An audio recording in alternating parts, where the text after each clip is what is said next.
Hey guys, Brian Jodas here for this episode of Pick Up the Six podcast, and this one's brought to you by my friends at Allbirds. Go to allbirds.com. They've got loads of great shoes, socks, apparel. It's excellent. I'm wearing a pair of men's Tree Dasher 1s right now. They're my favorite, just casual, hanging around, working, got to throw a sneaker on and go kind of shoe. And if you go to their website right now, allbirds.com, those Tree Dashers are on sale. And here's the best part. We're going to get you a free pair of socks. If you spend over $50 at allbirds.com and you use the code PICKUPTHESOCKS at checkout, you throw a pair of socks in your cart, they're going to be free. Just like that. They're throwing some free socks at you.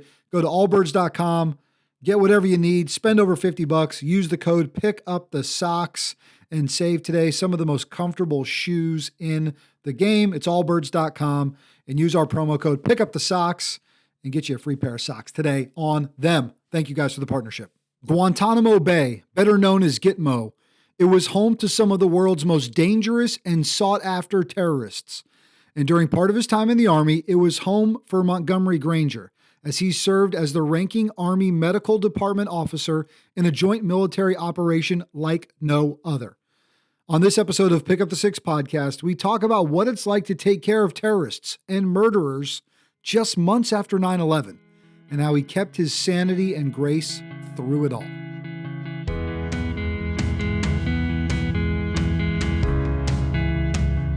Hey guys, Brian Jodas back once again for another episode of Pick Up the Six podcast, and Montgomery Granger joins me this morning. And man, I'm just grateful to do it. This is one of those benefits of social media, right? We can make that connection in a platform where we can talk and share ideas and share content. And we got linked up that way. But just saw what you were talking about, specifically the book, and we're going to talk about that too. But first and foremost, man, just grateful to have you today. Well, I'm grateful to be here, Brian. Thank you so much. I appreciate your interest and your camaraderie very much. Thank you. Yeah, absolutely. We were just talking offline. I'm like, man, we could go for a while, but we'll have a really good conversation today. Montgomery spent a lot of time serving in the military. He's an educator as well. I mean, his bona fide credentials. The book, though, is called Saving Grace at Guantanamo Bay, a memoir of a citizen warrior. So we're going to talk a lot about that, because in those moments, those immediate moments following that fateful Tuesday, and then the actions that happen after that, in our pursuit as a nation, really as a world, but as a nation, the United States of America, to ensure that the attacks on 9/11 at the towers, at the Pentagon, in that field in Pennsylvania, to ensure they wouldn't happen again, we had to go out and do some real work. And part of that was collecting up a bunch of bad guys. And in doing so, we had to take them somewhere. And that was Guantanamo Bay. You guys have heard it called that. You've heard it called GITMO. And Montgomery was there in those early moments and had a pivotal role to play. So before we talk about that, mind just telling us a little bit about yourself, where you're from, and how'd you end up in the Army? And right. And then that path to that place is pretty incredible, I would think. Sure. Thanks again for having me, Brian. I really appreciate this opportunity to share these thoughts and feelings with your audience. Born in Geneva, Illinois, grew up in Southern California, 2.5 to 18. I fled undergrad at University of Alabama, Roll Tide. Yeah, Roll Tide. I got a composite major there in health, physical education, recreation, and dance. I got my man Mark Forster right over my shoulder there, right? Air Force combat controller, killed in combat. He's got an Alabama hat on in the cover of that book. Roll Tide, brother. So I moved to, I went to grad school at Teachers College, Columbia University, where I met my wife. Both educators, retired now. Became an administrator after about 7.5 years of teaching and coaching, athletic administrator, director of health, phys ed, athletics, health services, etc. I joined the Army after I moved back to California after my master's degree. I substitute taught in my home district for about a year, but the loans were coming due. I had to take out, borrow my financial future away, basically, to go to college. And Columbia was not cheap. So if you've ever seen the movie Stripes, our hero sitting at home feeling sorry for himself, and a commercial comes on, be all you can be. Well, for me, it was the same, but the commercial was the loan repayment. I hadn't really thought about joining the military before then, But then I started thinking about it. I said, well, you know what? Might not be too bad. I wasn't into killing people so much. So I picked medic, combat medic. I'd always focused in on medics in Army movies and TV shows. So that seemed like something I could do. And then when I signed up, I found out that you're a soldier first. And my first gig was with the 40th Mech Infantry. And I'll never forget Mal, my first platoon sergeant, Vietnam vet, combat medic. And he told me that. He says, you're 11 Bravo till somebody gets hurt. And they taught me every weapon. Yeah.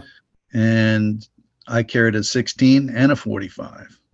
And later in Iraq, I carried my AM-16. I did not carry a sidearm because if you're going to get into it, I'm sorry. Yeah. I'm not taking. If you're going to get into it, we're going to get into it. Yeah. That's right. What you got to do. Yep. So after about 5 years, combat medic, my loans were paid off. I decided to make a career move and stay in. My unit at the time, 102nd Medical Battalion, New York City, sent me to OCS. And the rest is history until 9/11. Yeah. So a few months, actually about 18 months before 9/11, I was transferred out of a 42 20th U.S. Army Hospital unit on Long Island to the 800th MP Brigade out of Oakdale, Long Island, which was, I believe at the time, the only enemy prisoner of war military police brigade. Reserves and National Guard or combat support and combat service support, you don't really need unless there's a war. So we trained hard. A lot of these guys and gals served in the first Gulf War and dealt with tens of thousands of Iraqi soldiers putting their hands up. And that was crazy town. And all these folks were pretty much still in the unit. So you had all these civilian law enforcement in an enemy prisoner of war military police brigade training hard every month and 2 weeks in the summer to take care of bad guys. That's what we did. And my job as a part of a 12-person liaison detachment, we had a JAG officer, a transportation officer, loggy, was to make sure Geneva Conventions were followed in the operations. So we're sort of an oversight. And the lesson learned from the Gulf War was that the EPW camps were about 500 miles away from brigade headquarters. So we would be co-located with a cluster, 3-battalion cluster of detainee operations and enforce the commander's intent in the camp. So we're training hard, and then 9/11 hits. Get called into the unit as part of the emergency operations center. Our job was to protect Fort Totten, New York. Our General Colt, was in charge of that mission. I spent a week there, and General Colt told us to pack our bags. He said, I don't know where, I don't know when, but it's going to be soon. Tell your families. We're going to get busy with it. Then the invasion happened of Afghanistan by the U.S., and we were ready to go. So we got activated January 2002, 3 days after my third son was born, Theodore. And I think that was really the most difficult part of being deployed, is being away from your family. I had 3 young boys, my wife, and it was an emotional train wreck. No man should have to leave his family, but that's what we do. So on top of, hating these guys who took me from my family, I had a duty to care for them and make sure that they were cared for. Now, the U.S. Army trains one way, the right way. We don't train to abuse people. And in fact, any slight abuse that happened to GITMO while I was there was very harshly dealt with. What am I talking about? A detention hospital? Yeah, because it feels like there was a time where they wanted to portray that that's what was only happening there. Yeah, it was very far from the truth. Yeah. A guard might slap detainee in the back of the head and wake him up in a detention hospital. That guy was gone. He went home. Probably lost rank. Horrible things would happen to you if you do crap like that. We had, briefings before the shift would go in, debriefs after. We were very cognizant of the emotional challenge of dealing with these guys. And actually, there was a clash between the Navy medical personnel and the Army MP personnel. MPs are trained, you don't talk to these guys unless you tell them what to do. There's no fraternization, for obvious reasons. And yet they were in this detention hospital, Tent City Hospital, watching the Navy folk do bedside manner things, small talk. Why? Because as a medical person, you want the patient to heal. You want them to relax. You want them to trust you. So it was a huge conflict that never got reported, never talked about, which is fine. But the bottom line for me, Brian, is that the portrayal of U.S. military personnel at Guantanamo Bay, Cuba, is misaligned. These are some of the most disciplined, dedicated, hardworking, and skillful people I've ever worked with in my life. And I think it continues to this day. One of the misconceptions was that we were torturing detainees, when in fact, and this is confirmed after reading Don Rumsfeld's Known and Unknown, his autobiography. He said DOD personnel not even trained in EIT or waterboarding, civilian or uniform. We're not trained in that. It's not part of our DNA. Only the CIA are trained in those. I was going to say agency folks, maybe, right? But not. Yeah, the secret squirrels, the shadow warriors, the tip of the spear. They do all that stuff. Can't tell you where they go to work. Yeah. We don't do that. Right. We take care of them. Right. And that's all we ever did. We treat them with dignity and respect.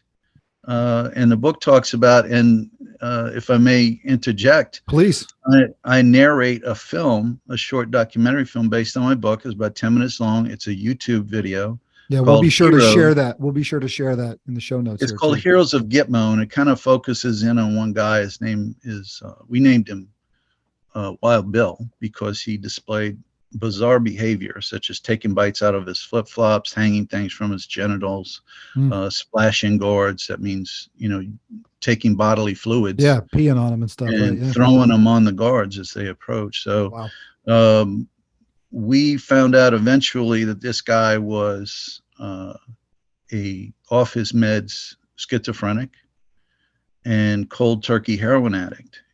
He told us eventually that he had picked up an AK-47 in Kandahar to support his habit.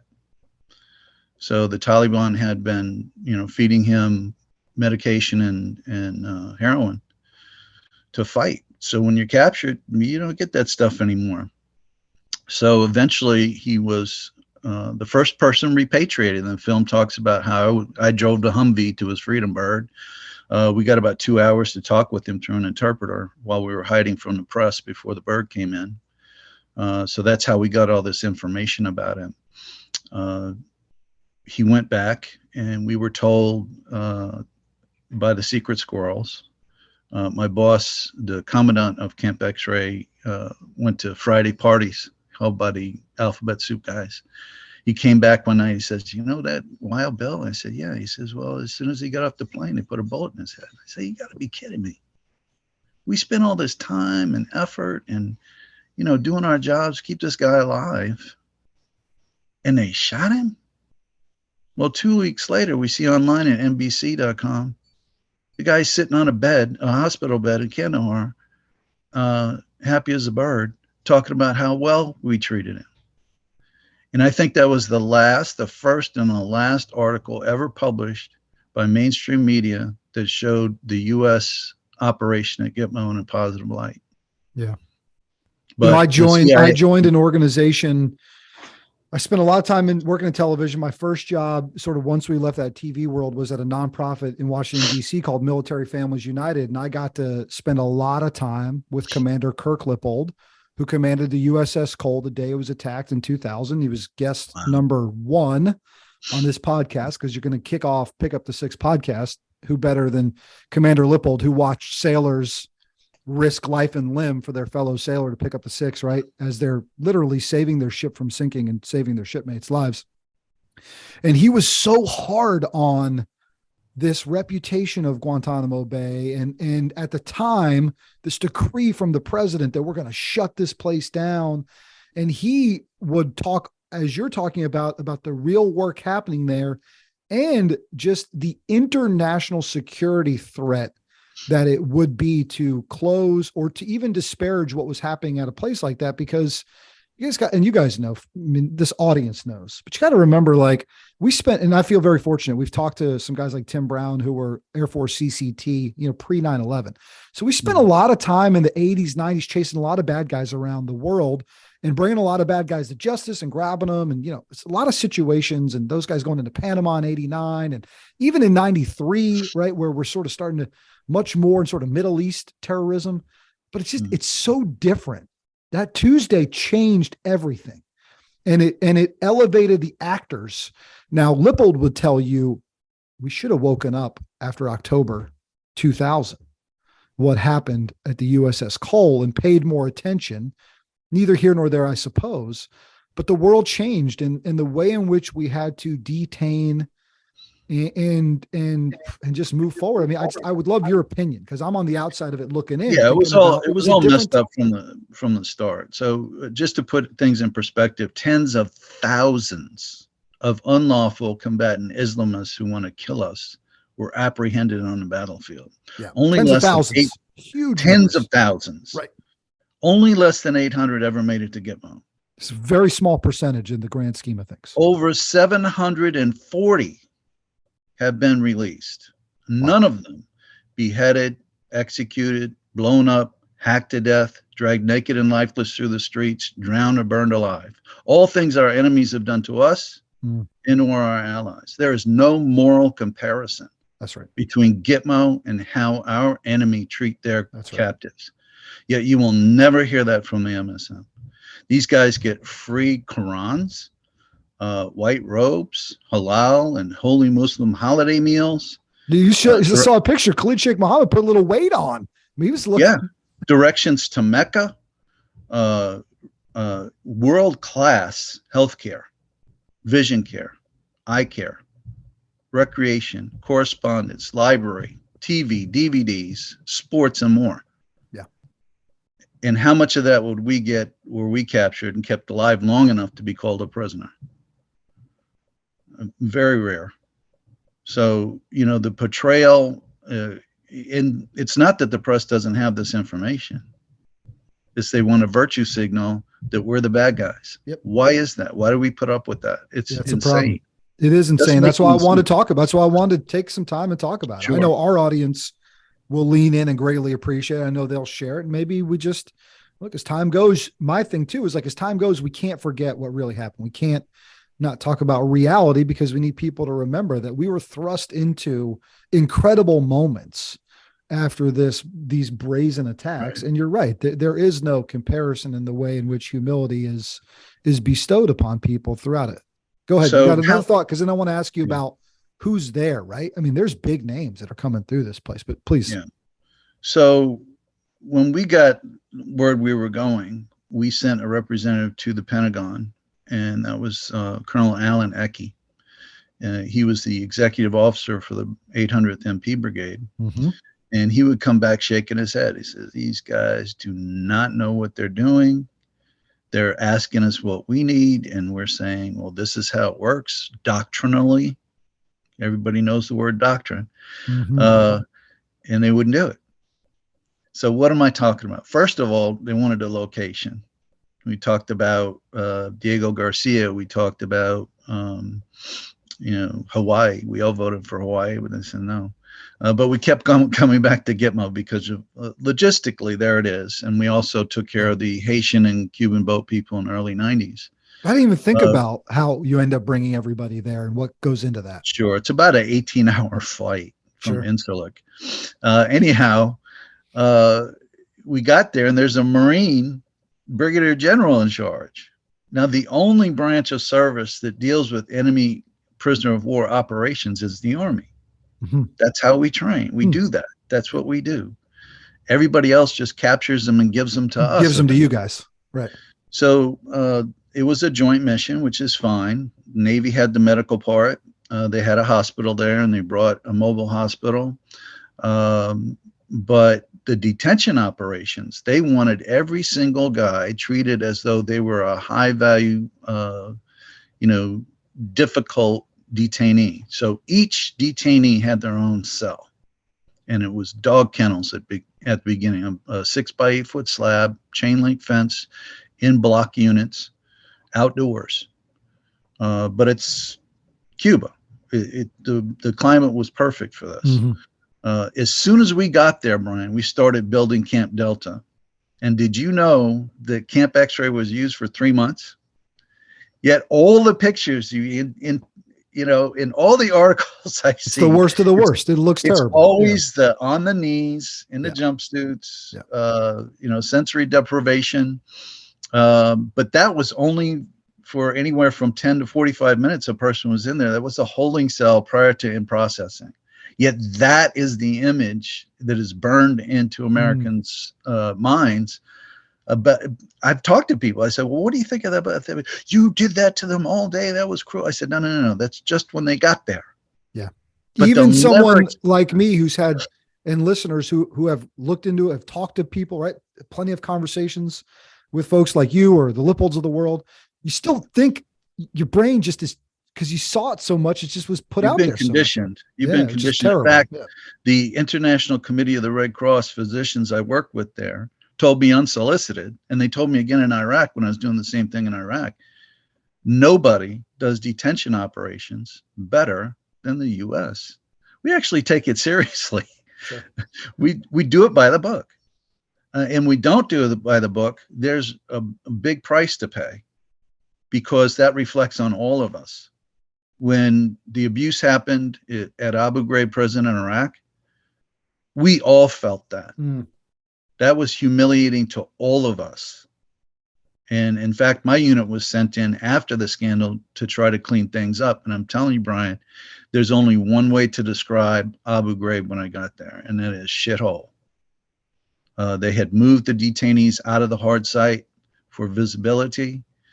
The shower was a 3-foot spigot on a slab of concrete. It was just a really bad situation. I got kicked out of there after about a month because I kept complaining so much. But you have to treat people like a human being if you expect them to behave like a human being. And in fact, I bumped into one of Saddam Hussein's generals while I was there, and he said that to me. Well, it really is a good point.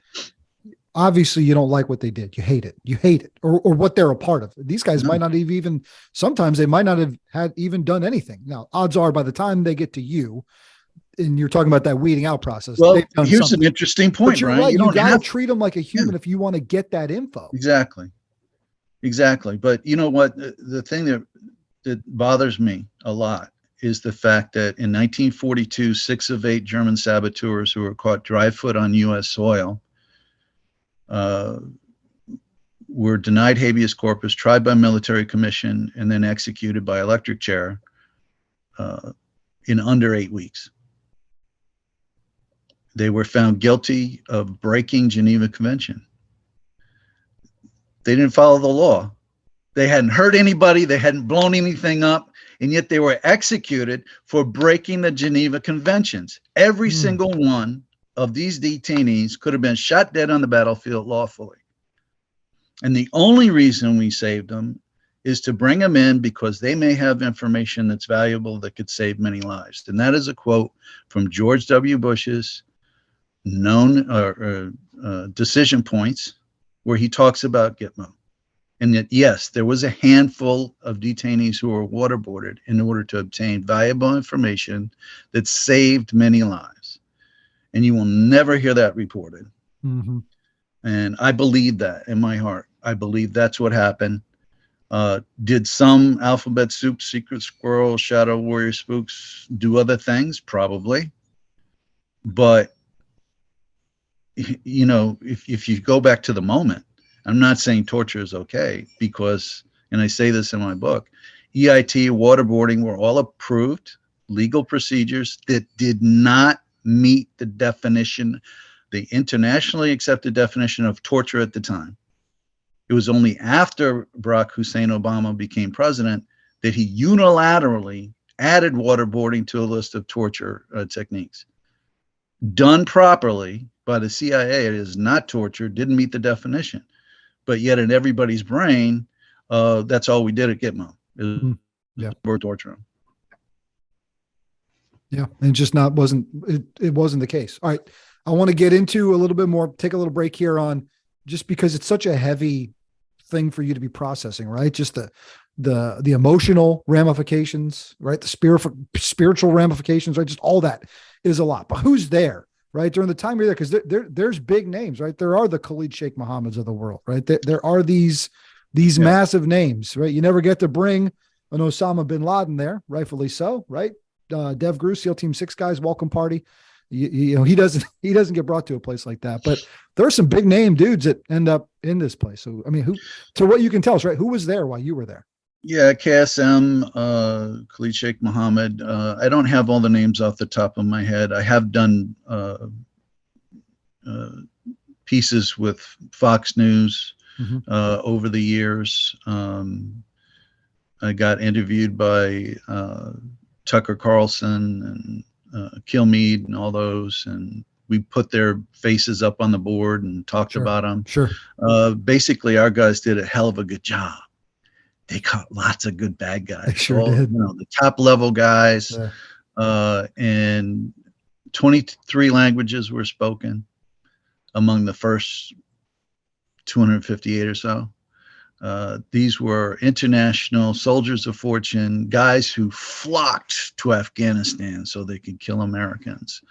And we got a lot of them. And, I said before, over 740 have been released. We got about 34 left. I remember several years ago, they tried to tell us, well, about 30% are recidivists. As far as I'm concerned, if you know that 30% are recidivists, what about the ones you don't know about? Yeah. It's kind of like, you remember as a kid playing capture the flag and you had a jailer. It's kind of like the jailer on your team letting guys go. You go over and give them a beat down. Yeah. You don't let the bad guys go before the game's over. You had one job. And in fact, the law of war says that you can hold even a lawful combatant, enemy prisoner of war, bona fide, true blue, without charges or trial until the end of hostilities. So as far as I know, and I read the news every day, you've got Boko Haram, you've got ISIS, you've got Al Qaeda alive and well and living in Somalia and Africa and Syria. Got their own Air Force bases back these days. Exactly. So as far as I'm concerned, the global war on terror is hot. Yeah. And these guys should not have been released. The moment you think it's not, that's a big problem. At the moment we think it's not, that those plans aren't being pursued, that's just not reality. And we know at least the five guys that Obama let go or traded for that traitor. Yeah. Are now high level Taliban. It's frustrating. We've had a lot of conversations about it here. I don't even know that the word frustrating rightfully describes it. Just thinking about everything that we've been through over the last 20 years specifically. But all right. So how do you, because I am very interested in just the mental part of this, right? We've talked a lot about mental health on this show at a lot of different levels with a lot of different people. My friend Chris O'Toole, who was part of digging up mass graves in Iraq, like the mental anguish that warrior went through on behalf of our nation, the things he was asked to do and see, I mean, brutal. How do you keep your sanity and grace through a lot of this? Part of it is the book. I wrote it. It was cathartic to write it. 10 years after I was there, I wrote the book. So it built up for a very long time. Took some time, right? It took Lippold time on Front Burner, which is his book about the Cole attack. He said, I wasn't ready yet to do it. So, they say time heals all wounds. I don't know if they heal them, but they bring them up so you can deal with them better. Yeah, that's a great way And to say so it. my conversation with people like yourself and others through Twitter and other social media platforms, I would say Rally Point, but Rally Point doesn't let me talk about my book. Right. You can as long as you want here. But these conversations help me heal. And I would encourage any veteran, combat veteran, to write about their experience. Even if you're not going to publish it, just write it, get it out, or use another medium like art. I hear is very cathartic. And, you know, don't keep it in. You have to get it out. If you keep it in, bad things can happen. Friends are out there. There are people out there who will listen to you and help you. There are so many out there, but you have to engage. You know, you have to get out of your brain. I credit my wife with saving my life. She is a tremendous warrior. She raised 3 boys. I was gone for 2.5 years out of the first 5 years after 9/11 on deployments. And I just can't, she's my personal hero. We have 5 kids now. And she does a great job. So, you know, I'm lucky to have that person in my life. If, you know, reach out to family members, brothers, sisters, aunts, uncles, parents, grandparents, you know, just don't stay inside, bring it out. Yeah. Well, I'm glad you said that. And listen, we're honored to be able to do it and have the conversation. The name of that book is Saving Grace at Guantanamo Bay, a memoir of a citizen warrior. Guys, highly recommend a few things. One, go grab the book. And Montgomery, I saw tweeted just this morning, but you can just go find him on Twitter, Montgomery Granger, and you can see places where you can buy it. Very interested in checking out that 10-minute sort of mini documentary story as well. I think that'd be a fascinating piece. It's very well done. It was done for free by me, which is really incredible. Yeah, that's incredible. Yeah. You know, part of what we're trying to do, I think, here is what we've been doing for the last, year and a half, is just continue to lean back in onto some stories that we've heard about that maybe we're a bit removed from time, to remember the real things that happen, right? And really to focus in on the sacrifice and that service component that a lot of people were thrust into doing. And that's our goal here, is to your point. And look, if it gives you a little bit of respite today for having talked through it, then we're honored. We're honored to be a part of it. All right, before we go, you got to tell me, we talked about this before, and guys, again, go check that book out. I was following you on Twitter before, then you were gone for a while, then you're back. Then sort of people were like, hey, if you could reinstate, I saw somebody, I can't remember who it was. If you could reinstate one, a person on Twitter, who would it be? And somebody tagged you. And I was like, yeah, where did he go? And so you got caught up in nonsense, whatever you want to call it, just all of this, just wildness of sort of social media pandemic timeframe. And look, if this makes you uncomfortable, fine. Because I want you guys to hear what happened. No, not you. I'm saying to the listener, if this makes you uncomfortable, what he's going to tell you why he got kicked off, then I'm saying fine, because we want to lean into it. What the heck happened? Like, what did you do that was so horrendous that got you booted from a free? Well, I have a health educator platform. Yeah, I have a health educator, health administrator on the civilian side, and your credentials are bona fide. You told us before, right? Like, you know what you're talking medical about. Service officer and combat medic. I knew, masks don't work for viruses. So, that was my bone to pick on Twitter, and I got my hand slapped a few times, but I got suspended permanently because I challenged New York Governor Kathy Hochul and a mandate she had for winter sport athletes and scholastic sports. So I have 2 high school kids, a boy and a girl, who both run indoor track. And in the winter of 2021, she put out the mandate, and I blew her up on it, and included an article from another state where a female athlete wearing a mask collapsed. Is extremely dangerous, to have blood oxygen deprivation. So I got suspended permanently. I did try 3 times to argue my way out of it, and 3 times they shot me down. And then an interesting thing happened. Elon Musk bought Twitter. I was not shy about asking to be put back on. Sure. And eventually it was completely restored. I had gotten up to 92,000 followers. I got it back with 82,000, but Pretty still good. That's with pretty my good. blue Yeah, seal. pretty good. Yeah. So things worked out, and I'm back, baby. Yeah. It's wild, right? Because I mean, look, even if I'm willing to cede some ground and say, listen, if I'm going to the hospital and I'm visiting a sick patient and I'm wearing a mask to keep some virusy things, okay. Or even, I mean, to be honest with you, even at the beginning of the pandemic, nobody knew what the hell was going on, right? Sure. Okay. Let me cede a little, I'll even cede you a little ground there. The problem is you give an inch, they take a mile, but whatever. Even if I cede some ground there on the mask thing, to question the efficacy and to not endanger the health of the youth who are participating in a sport like track and freaking field, where if you're going to be breathing heavily, this is a sport where you're doing it. It's all about oxygen, right? So oxygen. So then, by the way, like, then don't even let them do it then.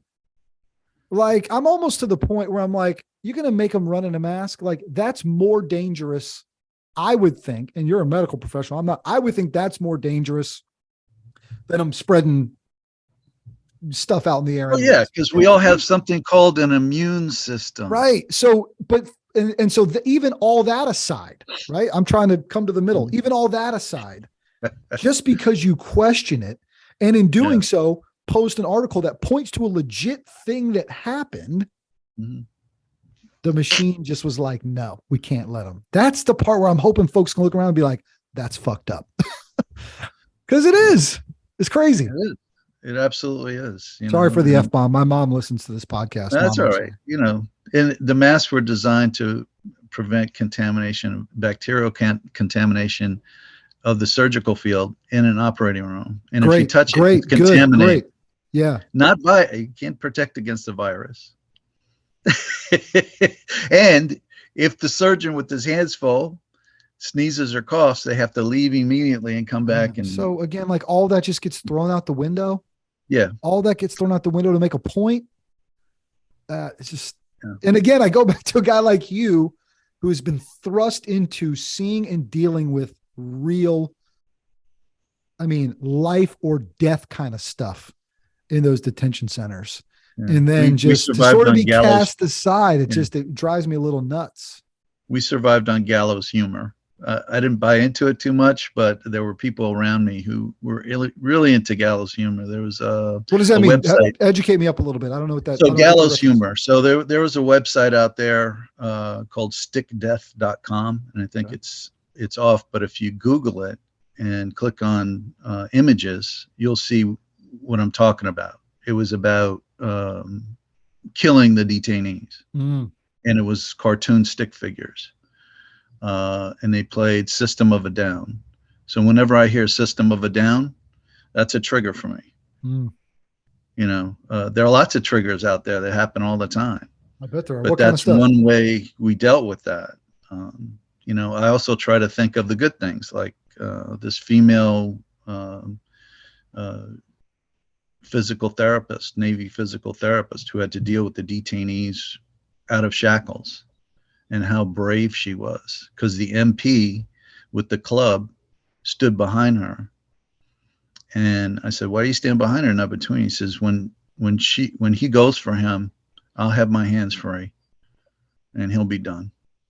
But she did that every single day. And these are murderers. These are killers. These are people who slit your throat as soon as look at you. So I think of heroes like that, and they were all over Gitmo. People who just went in and did their job day in, day out in a very dangerous situation and put up with a lot of nonsense from these guys. The Gitmo cocktails splashing feces and urine on you, and then have to go back and do that every day. So to me, there are a lot of heroes at Gitmo, and that's why the short film is named Heroes of Gitmo. Yep. That book, one more time, is called Saving Grace at Guantanamo Bay, a memoir of a citizen warrior. Montgomery Granger is his name. Tell us where folks can find it, find you, right? And, and sort of be a part of this conversation with you. Yeah, I actually have Gitmo Burst. That's Gitmo Burst is my Etsy store that I can get you a signed copy, inscribed, anything you want. The soft cover is available on Amazon and anybody that sells books. And also there's a Kindle electronic version available through Amazon. And, thank you very much. And if you can't afford it, money's tight, ask your local library to get a copy of Saving Grace at Guantanamo Bay. You've already paid for it. What a good idea. Rare. I've not heard that advice from other authors before. Well, all veteran authors need to do that and put that out there. So get people to order the book through their library. That way it gets shared most. And if you order it, if you're the one, you get to read it first. Nice. There you go. You get the first crack at it. It's great. I've really enjoyed this. I'm grateful for you. I'm grateful for what you did on behalf of our country, what we asked you to do. Right. And for taking time to share the story. Excellent. Thank you so much, Brian. God bless you. You too. He's Montgomery Granger. I'm Brian Jodis. That's been this episode of Pick Up the Six podcast.